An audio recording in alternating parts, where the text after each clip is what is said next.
বিটিভিও যমুনা আমাদের আজকের উৎসব মাধ্যমে জানা ম্লান যায় হয়ে যাবে।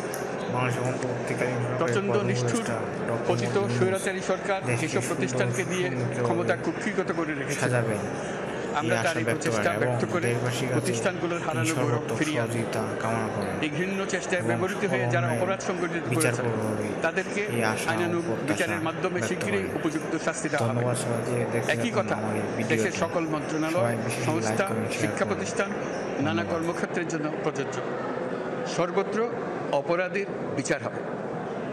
আজ প্রত্যেকটি প্রতিষ্ঠান ও তার সদস্যরা নিজ নিজ কর্তব্য পালন করার মাধ্যমে দ্বিতীয় স্বাধীনতাকে উপভোগ করবেন, দেশকে গৌরবের শীর্ষে নিয়ে যাবেন এবং দেশবাসীকে এবং জগৎবাসীকে উপভোগ করার সুযোগ করে দেবেন।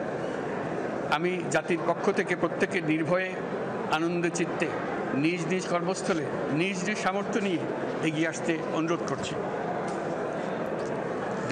দেশের সকল মানুষকে আজ স্বাধীন, নির্ভয়, নিরুদ্বেগ থাকার জন্য নিশ্চয়তা দেওয়ার জন্য আমাদের ছাত্র শহীদরা প্রাণ দিয়েছেন। এই অভ্যুত্থানের মাধ্যমে সৃষ্ট সরকার দেশের প্রত্যেকের সরকার। এখানে থাকবে সকলের আকাঙ্ক্ষা পূরণের অধিকার। অরাজকতার বিষবাষ্প এখন যেই ছড়াবে, বিজয়ী ছাত্র জনতা সহ মুক্ত মানুষের আইনশৃঙ্খলা বাহিনীর পূর্ণ শক্তি তাকে ব্যর্থ করে দেবে। নিষ্ঠুর স্বৈরাচারী সরকার দূর হয়ে গেছে।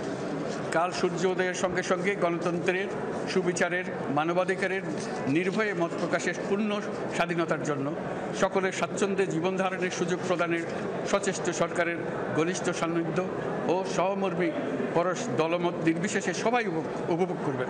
এটাই আমাদের লক্ষ্য। আমাদেরকে এই লক্ষ্য পূরণে সাহায্য করুন।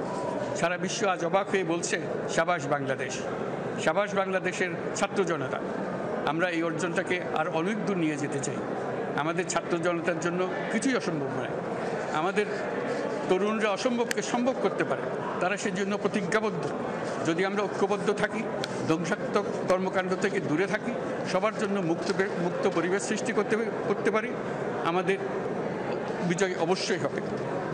আল্লাহ, মহান আল্লাহ আমাদের সহায় হবে।